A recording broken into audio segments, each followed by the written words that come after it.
Assim, rapaziada, eu quero que você seja honesto. Admita que esse tweet aqui te representa muito sobre a chegada do Danilo no Flamengo. Se liga só. Imagine a cara de quem foi contra a contratação do Danilo, vendo o nível de atuação dele pelo Flamengo nesse início de temporada. E assim, na moral, eu mesmo, né, quando começou a sair aqueles boatos sobre a vinda dele para o Flamengo, eu confesso aqui pra vocês, na moral mesmo, eu mesmo particularmente era contra a contratação dele para o Mengão. E ainda digo mais, rapaziada. Ainda digo mais, eu era a favor do Flamengo contratar o Vitão do Internacional e não o Danilo da Juventus, só pelo fato do Vitão, rapaziada, só pelo fato do Vitão ser mais novo, porque o vídeo, né, que mostra o quanto o Danilo é fora de série e que ainda bem eu tava errado sobre ele, é esse aqui. Se liga só, rapaziada, do quanto esse Danilo joga futebol. Nossa, mas na seleção o Danilo não joga nada. E beleza, dito isso, olha que isso. Baita contratação do Flamengo. É um zagueiro que muito mais do que destruir, constrói. Joga de cabeça erguida e tem uma facilidade absurda para encontrar passes que quebram as linhas de marcação. Aliás, a jogada do primeiro gol contra o Vasco surge de um desses passes de ruptura, patrocinado sim por uma marcação passiva do Verratti, mas que não tira o mérito da visão e execução do Danilo para encontrar o Arrascaeta no entrelinhas. Com a defesa correndo na subida, vale o destaque pro Bruno Henrique, que atrai a atenção dos zagueiros se colocando entre eles, e aí sim, quando o João Vitor dá combate, ele se apresenta como opção. Mas também é lógico que o Plata merece uma moral. Primeiro pela movimentação impecável, evitando o impedimento, e depois no pênalti sofrido. Assim, agora, né, vendo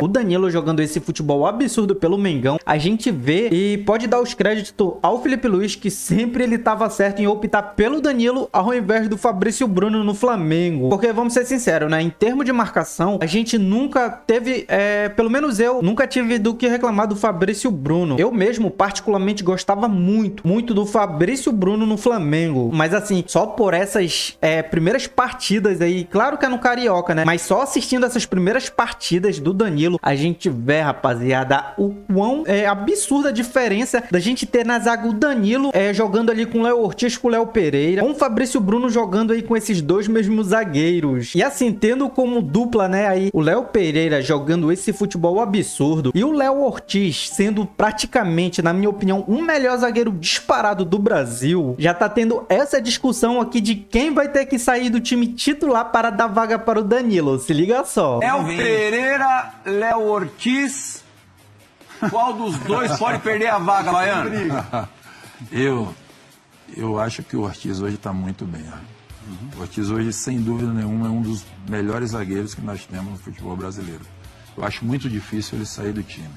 Mas tudo pode acontecer. Eu tiraria o Ortiz do time. E você tiraria o Léo Pereira para colocar o Danilo? Eu tiraria o Léo Pereira. Assim, rapaziada, só pra vocês verem o nível absurdo que tá a zaga, né, do Mengão, que já tem torcedor pedindo para colocar o Léo Pereira. Sim, rapaziada, para colocar o Léo Pereira na reserva. E assim, o Léo Pereira, diga-se de passagem, com toda humildade, ele era fácil aí, titular absoluto, rapaziada. Titular absoluto em qualquer time do futebol brasileiro, na minha opinião. E assim, na opinião de vocês, essa zaga de hoje do Mengão é superior ou é o mesmo nível daquela zaga que a gente tinha com Rodrigo Caio e Pablo Mari em 2019. Comenta a opinião de vocês aí embaixo, beleza? E assim, esse Flamengo, essa defesa do Mengão aí tá tão absurda com o Danilo que até o André Rizek, sim, rapaziada, um anti-Flamengo, André Rizek, falou isso aqui sobre o Mengão. Se liga só. É meio covardia comparar os dois elencos, cara. É muita diferença. A contratação do Danilo foi muito certeira, né? O cara, tudo que ele pode entregar, zagueiro, você vê a postura do cara. O cara não tem, gente. Você quer ver jogo da seleção brasileira, aí vai mal, fica xingando. Cara, o cara não tem uma carreira de Real Madrid, Porto, Juventus, Manchester City, onde ele passou, seleção brasileira, sem jogar muito. Não é que ele joga mais ou menos, ele joga muito, não é à toa. Ele tem uma carreira brilhante, só em time da primeira prateleira do futebol mundial, passando por vários técnicos. Não é possível que todo mundo, ninguém entende futebol, só você na sua casa quem tem. A elite do futebol mundial se enganou. Todo mundo. Durante 15 anos. Exatamente, não é possível. Então você vê a postura do cara, ele é muito diferente. E aí um detalhe, né, a gente está falando do Wesley. Você percebe ali na entrevista dele final, né, que ele falou, além de virar a cara, ele falou sobre a forma dele, que ele está muito bem, ele fala que o Felipe Luiz está ajudando muito, que é o técnico dele, e ele já cita o Danilo. O Danilo acabou de chegar, cara.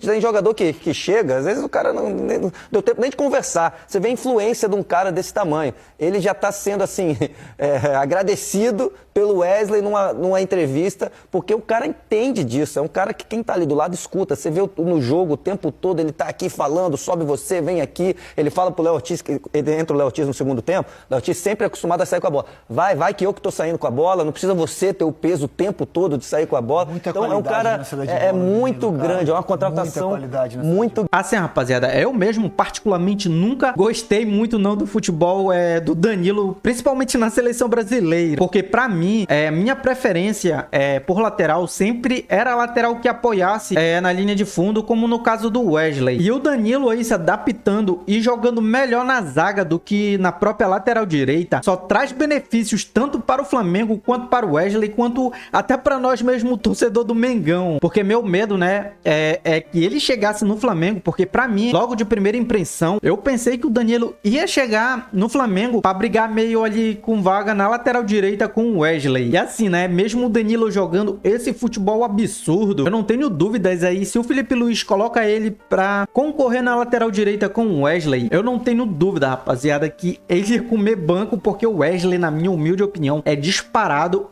o melhor lateral direito do Brasil e um top 5 aí fácil mesmo, o melhor lateral direito do mundo. E assim, na opinião de vocês, o Danilo deve ser titular do Flamengo? Se sua opinião for sim, comenta aí quem deve ser a dupla de zaga com ele aí, Léo Ortiz e Danilo, ou Danilo e Léo Pereira. E assim, rapaziada, esse Flamengo, né, do Felipe Luiz tá tão embaçado, que o Flávio Prado aqui da Jovem Pan já tá simplesmente comparando o Felipe Luiz com o Pepe Guardiola, assim, rapaziada, com o Pepe Guardiola, se liga só. Mas lembra um pouco o que o Guardiola fez no Barcelona.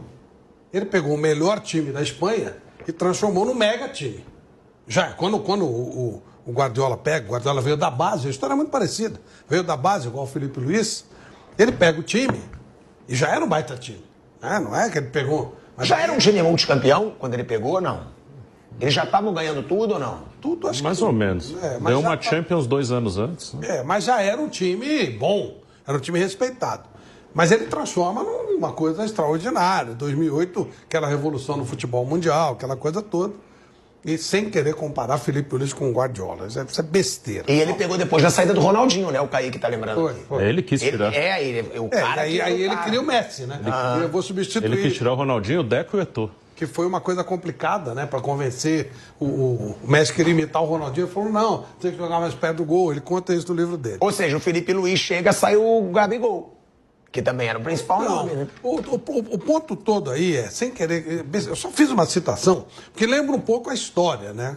Tomara que o Felipe Luiz chegue no nível do Guardiola. Pô, seria maravilhoso. Mas, de qualquer forma, ele está fazendo um trabalho muito legal.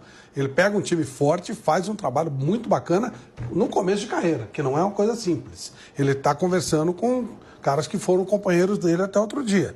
Então, acho isso muito positivo. Acho bom em todos os sentidos, bom para o futebol brasileiro, bom, mas muito legal que apareça um cara com esse nível e assim, né, já entra com personalidade. Ele está peitando essa história do campeonato regional, falou mais de uma vez. Ele falou assim, se isso me custar o cargo, custou, mas eu não vou quebrar o meu time por causa disso aqui. Ele usa esse tempo, eu não vou por causa disso aqui, ou seja, uma demonstração de muita personalidade e mostra que ele está fazendo isso sozinho, senão ele não teria, né, feito esse tipo de observação. Estou muito feliz de ver o trabalho do Felipe Luiz. Era um jogador extremamente tático, né? Trabalhava taticamente com muita inteligência. Comenta a opinião de vocês aí embaixo, beleza? E não esqueça, rapaziada, de deixar seu like, se inscrever aqui no canal. Caso vocês não queiram mais perder nenhuma notícia sobre o Mengão, que eu trago aqui nesse canal basicamente todos os dias. Um forte abraço e te vejo aqui no próximo vídeo.